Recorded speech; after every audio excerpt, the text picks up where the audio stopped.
오늘 함께 보실 말씀은 구약 성경입니다. 창세기 44장 30절부터 34절까지 말씀입니다.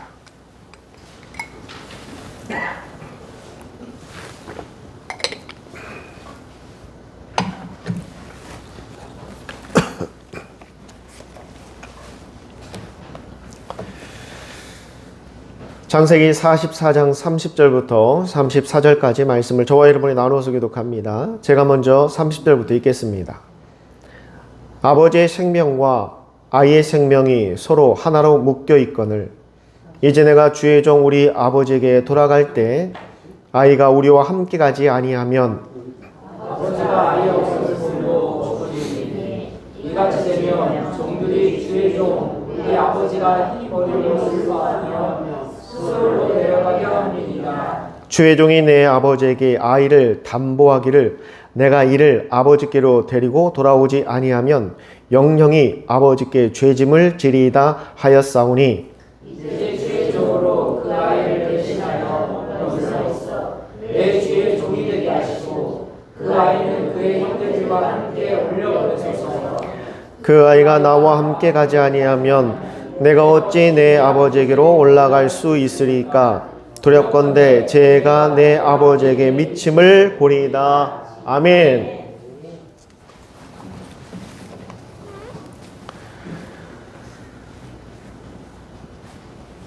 요셉이 애굽의 총리로 있을 때입니다. 그의 아버지 야곱과 형제들이 있던 곳에 가뭄이 들고 또 흉년이 들어 먹을 것이 없었습니다. 그런데 애굽에는 풍성한 곡식이 많이 있다라는 소식을 듣고 그 야곱의 아들들이 애굽으로 옵니다. 그런데 그들은 전혀 생각지도 못하고 있습니다. 죽은 줄로만 알았던 자신의 동생이 그 큰 나라 애굽의 총리로 있다라는 사실을 전혀 생각지도 못하고 왔습니다. 그런데 요셉은 자신들의 형이 곡식을 구하기 위해서 왔다라는 소식을 듣게 됩니다. 그리고 그 형들을 만나게 됩니다. 그러나 요셉은 자신의 정체를 밝히지 않습니다. 그래서 그 야곱의 아들들과 요셉은 그렇게 첫 만남을 갖습니다. 그리고 고향에 가서 그 동생 베냐민과 함께 다시 한번 또 애굽을 방문해서 곡식을 구하러 옵니다. 그때 이 요셉이 왜 그랬는지는 정확히 알 수 없으나 떠나는 그 형들의 짐에 은잔을 숨겨놓습니다. 그리고는 그 종을 시켜서 지금 떠나는 그 형들을 붙잡으라고 말합니다. 형들은 도저히 왜 자신들을 막아 세우는지 알지를 못합니다. 그리고는 그 짐에서 은잔이 나옵니다. 형들은 얼마나 당황스러웠겠습니까? 졸지에 지금 은잔을 훔친 도둑들이 되어버린 겁니다. 그래서 다시 이 요셉의 앞으로 끌려옵니다. 그리고 요셉이 호통을 칩니다. 내가 너에게 은혜를 베풀었는데 너희는 어찌하여 나의 물건을 훔쳐가느냐. 형들은 너무나 억울하고 답답하지만 지금 그들은 그 무엇 하나 제대로 항변할 수 없는 위치에 있습니다. 비록 그들의 형제이지만 아직 요셉의 신분을 정체를 알지 못하는 그들에게 있어서 요셉이라는 사람은 애굽의 2인자입니다. 파라오를 대신할 수 있는 위치에 있는 사람이었기 때문에 감히 그 앞에 무엇라 항변할 수 없는 상황입니다. 그 자리에서 요셉이 말 한마디만 해서 죄지은 이들을 다 죽이라고 말해도 아무 소리 하지 못하고 죽을 수밖에 없는 상황이었습니다. 그런데 요셉이 그 형들을 다시 고향으로 돌려보내겠다라고 말합니다. 감사한 일입니다. 그런데 조건이 있다. 너희들의 막내 동생인 이 베냐민은 남겨놓고 가라. 혹시라도 너희들이 다른 마음을 품고 완전히 도망갈 수도 있으니 인질로 내가 한 사람을 붙잡고 있어야겠다. 그러니 너희들의 가장 막내인 베냐민을 남겨놓고 너희들만 가라라고 말합니다. 그때 유다가 나섭니다. 주인이시여 지금 우리가 베냐민을 데려가지 않으면 아마 저희 아버지는 속상해서 돌아가실 수도 있습니다. 이 베냐민을 저희들에게 함께 보낼 때 저에게 신신당부를 했습니다. 무슨 일이 있어도 꼭 베냐민을 꼭 무사히 데려오라고. 그런데 데려가지 못하면 아마 저희 아버지는 병이 들어 속상해서 죽고 말 겁니다. 그러니 차라리 인질이 필요하다면 베냐민은 보내시고 저를 인질로 잡으소서. 바로 여기까지가 지금 우리가 읽은 오늘 본문의 배경입니다. 지금 여기까지만 보면 유다가 참 형제들 중에서 의롭고 또 우애가 강한 형제로 보입니다. 그렇죠? 막내 동생을 지키기 위해서 형이 나섭니다. 어떻게 동생을 이 사제에 인질로 남겨둘 수가 있겠습니까? 차라리 제가 대신 남겠습니다. 참 멋있는 형입니다. 늠름한 형입니다. 그런데 여러분, 우리는 이 유다가 지금 베냐민을 위해서 자신을 희생하기 전의 모습을 알고 있습니다. 이 야곱에게는 레아와 라헬이라는 두 부인이 있었습니다. 야곱이 그 형 에서를 피해서 멀리 하란으로 도망가 그곳에 있는 라반이라는 그 삼촌의 집에서 살게 되는데 그 삼촌에게는 두 딸이 있었습니다. 첫째가 레아요, 둘째가 라헬이었습니다. 그런데 야곱이 가서 첫눈에 라헬을 보고 반해버렸습니다. 너무나 아름다웠어. 그래서 삼촌에게 가서 말합니다. 삼촌, 제가 저 라헬과 결혼하고 싶습니다. 제가 너무나 마음에 듭니다. 저의 아내로 주십시오. 그래서 삼촌이 말합니다. 좋다고. 대신 내가 라헬을 너에게 아내로 주는 대신 너는 나에게 무상으로 7년간 일을 해야 된다. 7년간 품삯 없이 열심히 일하는 조건으로 내 딸을 너에게 주겠다. 그러자 야곱은 좋습니다 하고 승낙합니다. 그리고는 이제 결혼식을 올리고 이제 첫날 밤을 치르려고 하는데 이게 웬걸? 라헬이 아니라 신부로 레아가 들어옵니다. 분명히 라헬과 결혼해서 살겠다고 했는데 레아가 들어오는 겁니다. 레아가 첫째 딸입니다. 그래서 삼촌에게 가서 말합니다. 삼촌, 이게 무슨 일입니까? 저는 지금 라헬과 결혼하겠다고, 둘째 딸 라헬과 결혼하겠다고 얘기했는데 왜 첫째 딸을 저에게 주십니까? 그래야 라반이 얘기합니다. 우리의 예의상, 전통상 절대 첫째보다 둘째가 먼저 시집 가는 일은 없다. 첫째가 먼저 결혼을 해야 둘째가 갈 수 있다. 그러니 내가 정말 라헬을 아내로 맞이하기를 원한다면 먼저 레아와 결혼해서 살고 그 다음에 라헬을 아내로 맞이해라. 대신에 조건이 있다. 딸 하나를 데려가기 위해서는 몇 년을 일해야 된다? 7년. 둘이 됐으니 몇 년을 일해야 된다? 14년을 일해야 된다. 야곱은 울며 겨자 먹기 식으로 어쩔 수 없이 전통이 그렇다는데, 법이 그렇다는데 어떻게 합니까? 결국 마지못해 레아도 아내로 맞이하고 살게 됩니다. 생각해 보세요. 이미 레아와 라헬과 이 야곱의 관계는 참 불편한 관계가 되어버렸습니다. 레아와 라헬은 같은 남편을 섬기지만 둘이 자매예요. 그리고 레아도 압니다. 야곱이 누구를 더 사랑하고 있었는지를 알아요. 본인이 아니라 자신의 동생을 사랑하고 있다는 걸 압니다. 사랑하지 않는데 자신과 결혼한 것을 레아는 알고 있어요. 그래도 어떻게 합니까? 남편인데 섬기고 살게 됩니다. 당연히 야곱은 팔이 안으로 굽는다고 라헬에게 더 많은 관심을 갖게 되고 더 많은 사랑을 쏟을 수밖에 없습니다. 물론 둘 사이에서 이제 자녀들이 태어납니다. 태어났는데 그 모습을 과연 그 자녀들이 몰랐을까요? 레아의 자녀들은 분명히 알고 있습니다. 나의 아버지 야곱이 나의 어머니 레아보다 라헬을 더 사랑하고 있다는 것을 알고 있었어요. 그런데 이게 그 아내만 사랑한 게 문제가 아니라 그 라헬의 아들들을 더 사랑하는 걸로 보였다는 겁니다. 그러니 형제 간에도 아버지는 하나이지만 어머니가 다르다 보니까 이 갈등이 생기기 시작하는 겁니다. 그리고 엄연히 레아의 아들들이 다 형들이에요. 그리고 라헬의 아들들은 요셉과 베냐민, 가장 막내들입니다. 그런 형들 보기에 이 동생들이 얼마나 꼴보기 싫겠습니까? 그렇지 않아도 나의 어머니가 홀대당하고 나의 어머니가 사랑을 제대로 받지 못하고 늘 저 작은 어머니 라헬만을 그렇게 끔찍이 아버지가 사랑했는데 그게 세상에 대를 물려 그 아들들까지 차별하는 걸로 보였다라는 겁니다. 그런 일이 있은 후에 이 형들이 이제 멀리 양을 치러 갑니다. 그때 그 유명한 사건이 벌어지는 겁니다. 야곱이 요셉에게 너희 형들이 잘 지내나 한번 가서 둘러보고 와라. 그리고 혹시라도 필요한 게 있으면 그 필요한 것들을 구할 수 있도록 도와주라고 그 형들을 돕기 위해서 요셉을 보냅니다. 그런데 멀리서 요셉이 오는 걸 보자 그 형들에게 악한 마음이 들기 시작하는 겁니다. 얘들아 모여봐라. 우리는 다 한 어머니의 배에서 태어난 자식들이다. 그러나 저기 오는 저 요셉은 다르다.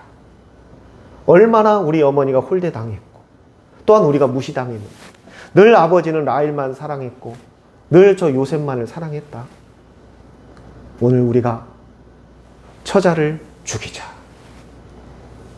이런 악한 마음을 품게 됩니다.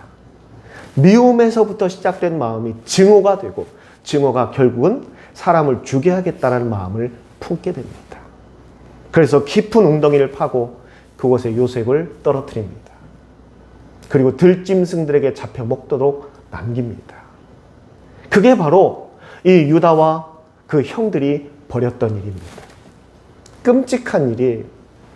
아무리 어머니가 달라도 같은 형제인데 그 동생을 그 웅덩이에 빠뜨려서 짐승들의 먹이로 만들겠다고 생각한 그 마음들이 얼마나 악합니까?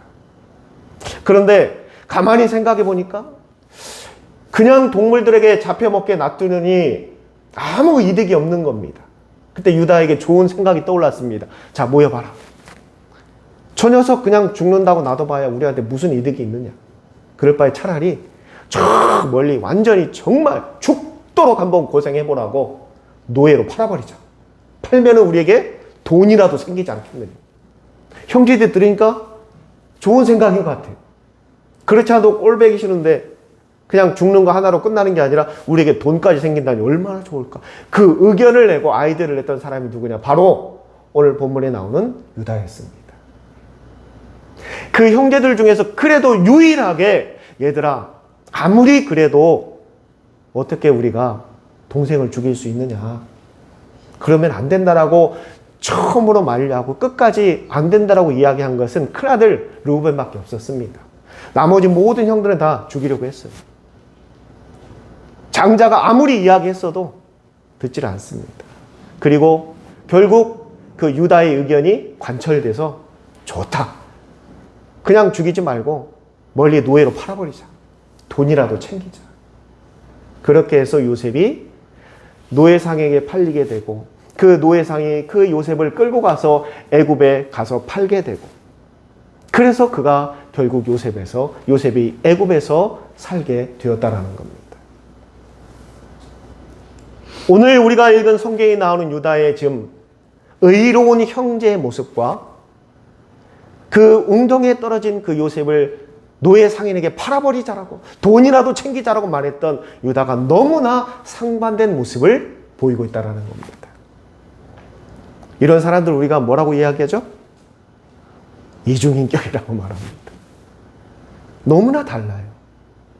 오늘 성경만 듣고 딱 보면 유다는 정말 아주 멋있는 형제예요. 또 의로운 형제예요. 사랑이 넘치는 형으로 보입니다. 베냐민을 지키기 위해서 제가 대신 이 인질로 남겠습니다. 얼마나 멋있습니까? 그러나 유다의 전의 삶을 보면 전혀 그렇지 않았다라는 겁니다. 그런데 여러분, 여기서 정말 우리가 더 놀라운 사실이 뭔지 아십니까? 예수님께서는 바로 이 유다의 가문에서 태어나셨습니다. 우리가 생각할 때 창세기 후반부의 주인공은 요셉입니다. 야곱을 이어서 요셉이 그 바톤을 받아 주인공이 돼요. 그래서 모든 이야기들 다 끌어가는 게 누굽니까? 마지막까지, 마지막 창세기 50장의 마지막이 요셉의 죽음으로 딱 엔딩돼요. 주인공이 누구였다라는 겁니까? 요셉이었다라는 거예요. 그런데 예수님은 요셉의 가문이 아니라 유다의 가문에서 태어나십니다. 아이러니하죠? 왜 그랬을까? 물론 많은 성경학자들은 창세기 54장에 야곱이 죽기 전에 그 아들들을 다 불러놓고 축복 기도를 합니다. 축복 기도를 다 해. 그때 유다에게 했던 유명한 기도가 있습니다. 유다에게 많은 기도가 있는데 딱 두 가지예요. 첫째가 뭐냐? 모든 사람들이, 모든 형제들이 앞으로 너에게 와서 엎드려 절할 것이다. 그리고 너에게는 여기서 말하는 홀은 지팡이를 이야기하는데 단순히 다리가 아파 들고 다니는 지팡이를 이야기하는 것이 아니라 여기서 말하는 홀은 왕의 권위를 상징하는 것을 홀이라고 합니다. 너에게는 홀이 항상 따라다닐 것이고 그 홀의 주인이 될 것이다. 이런 축복의 말씀을 전하고 야곱이 죽어요. 그래서 결국 어떻게 됩니까? 유다의 가문에서 누가 태어나죠? 다윗이 태어나는 거예요. 그래서 다윗이 왕이 되잖아요. 그리고 그 후손들이 계속 왕을 이어갑니다. 그래서 많은 성경학자들은 야곱이 그런 축복을 했기 때문에 그 가문에서 예수님이 태어났다라고 이야기합니다. 그런데 여러분, 갑자기 왜 야곱이 그런 축복을 했느냐? 우리는 한번 생각해 봐야 한다는 겁니다. 느닷없이 왜 갑자기? 왜 갑자기? 큰아들 루벤도 아니라 왜 갑자기 유다에게 그런 축복을 했고 그 유다의 가문에서 예수님이 태어나게 됐을까? 성경을 보면은 그 성경을 이어가는 주인공들이 있어요. 말씀을 이어가는 주인공들이 있습니다. 성경의 후반부의 주인공은 누구라고요? 요셉입니다. 요셉. 그런데 요셉이 형들의 꾀임에 빠져 웅덩이에 빠지게 되고 그것을 미디안 상인에게 노예로 파는 사건과 그가 애굽의 장군의 종으로 팔려간 그 사건 사이에 특이한 사건 하나가 첨부되어 있습니다. 전혀 문맥에 맞지 않고 내용 스토리상 필요 없는 부분인 것 같은데 첨부된 사건이 있다라는 거예요. 그 사건이 뭐냐면 유다가 그렇게 이제 요셉을 팔아먹었어. 그리고 아버지 야곱에게 와서 뭐라고 거짓말합니까? 뻔뻔하게도 동물이 와서 갈기갈기 찢어 죽였다라고 말합니다. 그러니 야곱이 얼마나 가슴이 무너지겠어요. 그 귀한 아들이 그렇게 동물에게 찢겨 죽었다니. 몇 날 며칠을 근심 가운데 웁니다. 근데 유다는 눈 하나 깜짝하지 않아요. 그냥 뻔뻔하게 그렇게 거짓말을 해버립니다. 그리고 그가 결혼을 합니다. 그리고 아이를 낳았는데 아들을 둘을 낳았어요. 엘과 오난이라는 아들을 낳았습니다. 얼마나 이뻤겠습니까? 자기 자식이니까. 정말 귀하게 키웠어요. 그런데 그들의 품행이 좋지 못하고 하나님 앞에 범죄하는 삶을 삶으로 인하여서 큰아들도 죽고 둘째 아들도 죽게 됩니다. 일찍 죽어버렸어요. 유다가 자신의 유일한 피부친 그 두 아들을 잃어버립니다.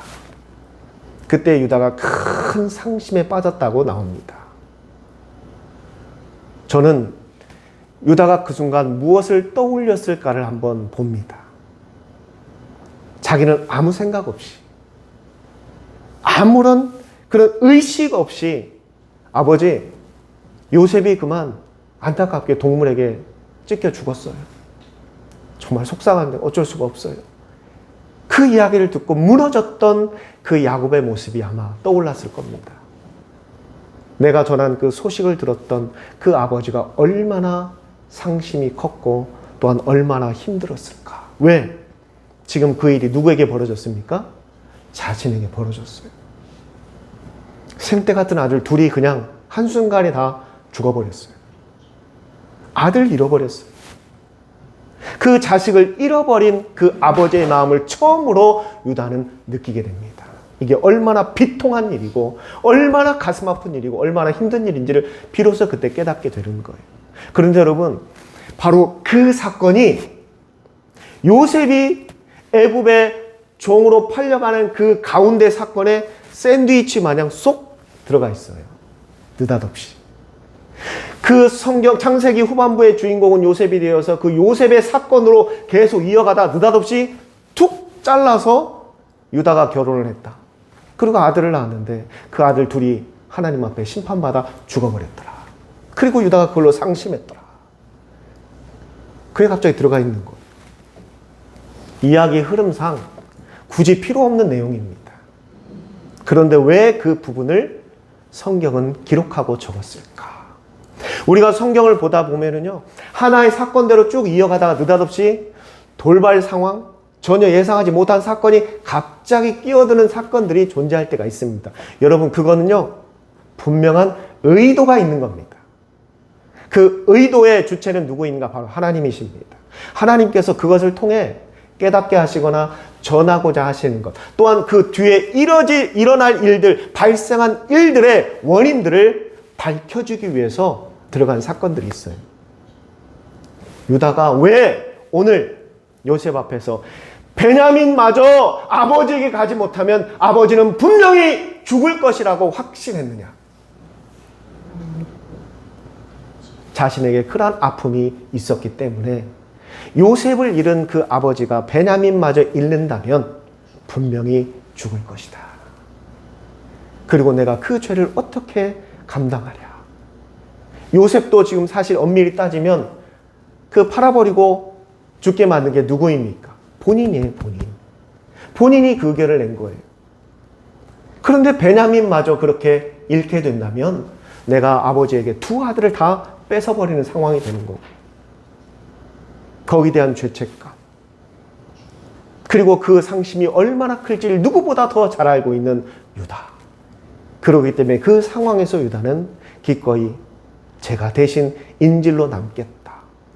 여기서 인질로 남겠다라는 표현은 그냥 잠깐 머무르겠다라는 표현이 아니라 내가 대신 죽겠다라는 표현과 같은 말입니다. 그래서 유다는 그렇게 요셉 앞에 자신이 스스로 죽겠다라고 자처하게 된 것입니다. 사랑하는 성도 여러분, 오늘 제가 여러분들에게 말씀드리고 싶은 이야기는 무엇인가? 유다가 이렇게 사람이 갑자기 아들이 죽으니까 변했다? 이게 아니라 하나님께서 왜 유다의 사건을, 유다의 두 아들을 잃은 사건을 중간에 넣었고, 또 왜 오늘 본문에서 갑자기 유다가 그 마음이 변하여 그 베냐민을 변호하고 돕는 모습으로 바뀌게 되었는가? 여기서 핵심적인 단어가 바로 무엇이냐? 오늘 말씀의 제목은 생명입니다. 생명. 유다는 자신의 아들들을 잃기 전까지 생명의 소중함을 몰랐습니다. 그 대표적인 증거가 뭐냐? 그 요셉을 죽이는 것에 동조합니다. 자신의 혈육인데도, 동생인데도 죽이는 것에 동조합니다. 그리고 거기에 더해서 그냥 죽이면 아무런 이득이 없으니까 노예상에 팔아서 돈이라도 챙기자라고 했던 사람이 유다입니다. 그에게는 생명의 소중함이 없었어요. 그런데 두 아들을 잃는 사건으로 인해서 유다는 깨닫게 됩니다. 생명의 가치에 대해서. 얼마나 귀한 것인지를 그가 스스로 깨닫게 돼요. 그러면서 그의 삶이 완전히 바뀌게 됩니다. 내가 다시는 내 아버지에게서 그 생명을 빼앗지 않으리라.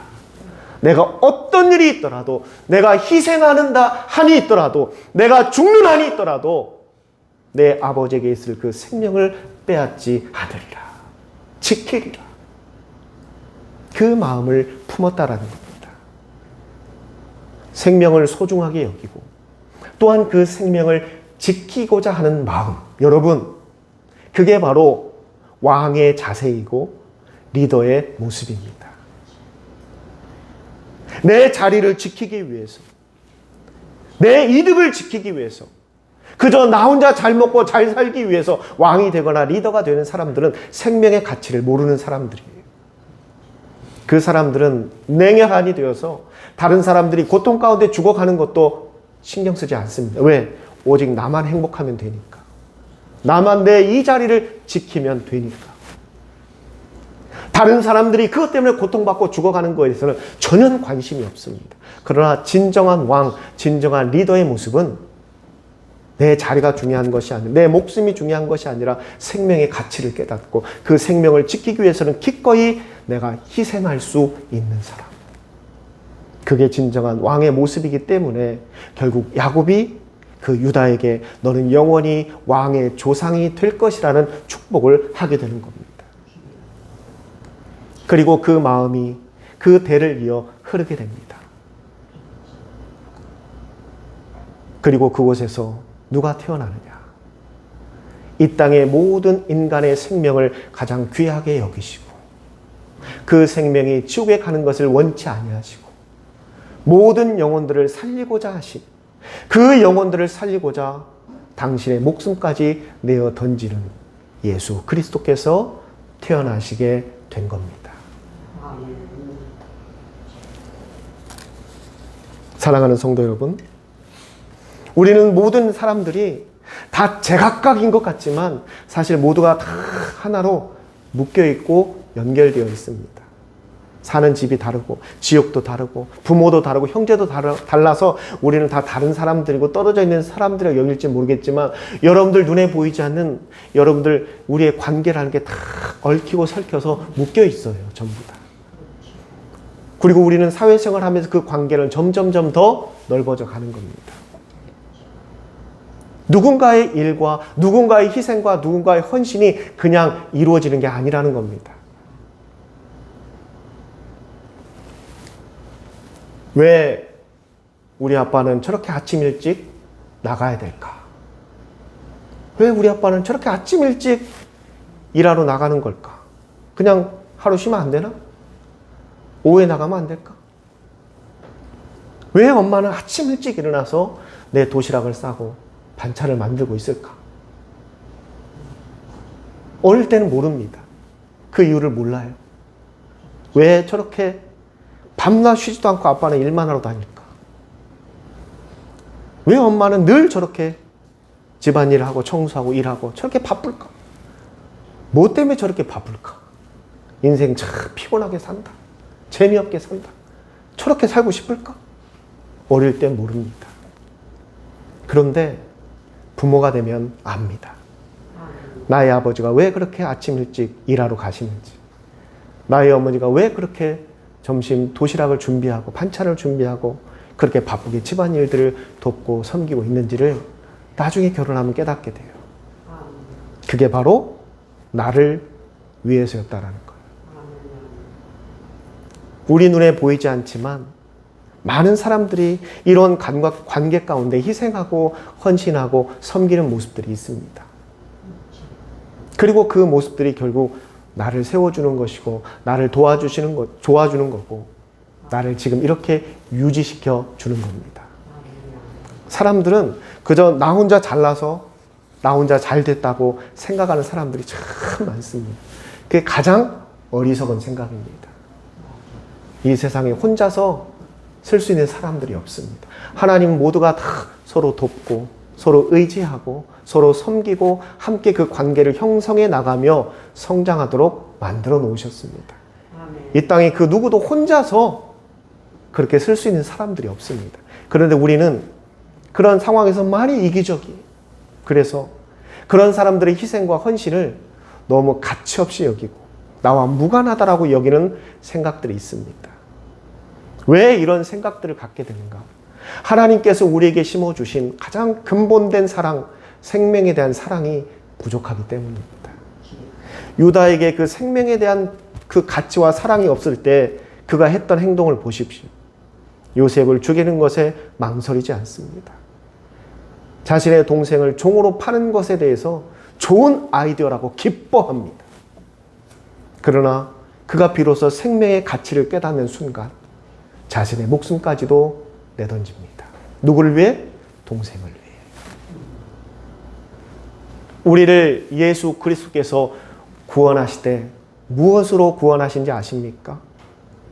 여러분, 자, 저를 보시고 다 끝났습니다. 예수님께서 저와 여러분을 구원하실 때 무엇으로 구원하신지 아십니까? 예수님의 생명으로 구원하셨습니다. 예수님은 저와 여러분을 죄에서 자유케 하고 또한 지옥에서 천국으로 옮기는 그 값으로 당신의 생명을 바치셨습니다. 우리의 구원은요, 이러한 희생으로 이루어진 겁니다. 이러한 헌신이 있었기 때문에 우리가 구원받은 겁니다. 내가 그냥 믿음 좋아서 어느 날 갑자기 교회 나오게 되었고, 내가 교회 나오다가 내가 드디어 믿음이 무엇인지 깨닫게 되어서 예수님을 구주로 영접해서 구원받은 게 아닙니다. 예수님의 희생과 예수님의 헌신이 있었기 때문에 저와 여러분이 구원받은 겁니다. 그래서 구원을 받았다라는 것은 그 생명의 가치를 아는 사람이 이제 되었다라는 겁니다. 저와 여러분은 그런 사람이 되었다라는 거. 이제 동생을 팔아먹고 동생을 죽이는 거에 동조했던 유다가 아니라 이제 그 생명의 가치를 깨닫게 되고 그 생명이 얼마나 귀한 건지 내 목숨까지 바쳐서라도 지켜야 된다는 것을 아는 그 유다로 변한 것처럼 저와 여러분은 그러한 사람들이 된 것입니다. 성도 여러분, 생명은 정말 귀한 겁니다. 나 혼자서 잘 될 수 있는 세상이 아닙니다. 주변 사람들을 돌아봐야 돼요. 내가 기쁘고 즐거울 때 누군가는 슬퍼할 수 있는 사람이 있다는 것을 우리는 생각할 수 있는 사람이 되어야 합니다. 그게 바로 생명을 우리에게 주신 그 예수님의 마음을 조금이라도 우리가 헤아리고 살아가는 삶의 모습이 될 겁니다. 요즘 선거철이 이제 얼마 남지 않다 보니까 정말 너무나 듣기 싫은 소리들이 사방에서 강제적으로 제 귀에 들리기 시작합니다. 정말 듣기 싫은 소리들이 무슨 소리인지 아십니까? 어떻게 하면 저 사람을 죽일까? 어떻게 하면 저 사람을 망하게 할까? 어떻게 하면 저 사람을 쫓아낼까? 어떻게 하면 저 사람을 끌어낼까? 어떻게 하면 저 사람을 감옥에 가둘까? 어떻게 하면 저 사람을 심판할까? 모든 이야기가 다 그렇게 흐르고 있습니다. 그리고 더 안타까운 것은 그 안에서 정말 생명의 가치를 강조하고 가르쳐야 될 목사들마저도 동조하고 있다는 겁니다. 우리는 그러지 맙시다. 세상은 계속해서 그렇게 치닫고 있을 겁니다. 더 악하게 세상은 변해갈 겁니다. 그럼에도 우리는 세상 바라보지 말고 내 안에 생명으로 주신 그 예수님의 마음을 품고 그 생명의 소중함을 생각하고 그 가치의 귀함을 깨닫고 세상은 그렇지 못한다 하더라도 우리라도 조금 더 주변 사람들을 돌아보고 소외되고 상처받고 또한 그런 생명의 가치를 깨닫지 못하고 그 삶 속에서 그냥 허덕이며 살아가는 사람들에게 복음을 전한다는 건 그 생명의 가치를 깨닫게 하는 겁니다. 우리의 그러한 실천과 그러한 삶이 바로 예수님께서 우리에게 생명으로 구원을 주신 그 목적이고 이유임을 깨달아 앞으로 우리 그러한 삶을 살아가는 저와 여러분이 되시기를 주님의 이름으로 축원합니다. 기도하겠습니다. 참 좋으신 아버지 하나님, 오늘 말씀을 통하여서 생명의 가치를 비로소 깨닫게 된 유다의 모습을 봅니다. 그 가치를 알지 못했을 때는 그저 자신의 이익만을 위해서, 자신의 욕심만을 위해서 살았던 삶인데 결국 그러한 삶은 죄된 삶뿐이었습니다. 그러나 비로소 그가 참된 생명의 가치를 깨닫는 순간 그 누구보다 가장 숭고한 삶을 살아가게 됩니다.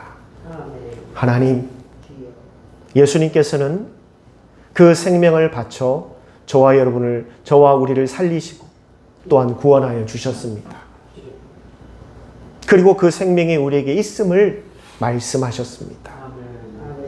이제 우리도 그 생명의 귀함과 가치를 깨달아 살아가는 우리 양일 침례교회 모든 성도들이 되게 하여 주시옵소서. 세상은 끊임없이 다른 사람의 것을 빼앗으려고 하고 생명을 빼앗으려고 하고 또한 다투고 분쟁하고 서로를 시기하고 질투하는 삶으로 세상은 변해가고 있습니다. 이러한 세상에서 정말 우리가 빛과 소금의 역할을 감당한다는 것은 이런 어두운 세상 가운데 생명의 빛을 비추고 그 가치를 분명히 삶 속에서 실천하고 보여주는 것이 바로 주님께서 우리를 구원하신 이유이고 또한 우리가 살아가는 삶의 모습임을 우리가 분명히 깨달아 앞으로 저희의 삶이 그러한 삶이 될 수 있도록 인도하여 주시옵소서. 예수님의 이름으로 감사하며 기도드리옵니다. 아멘.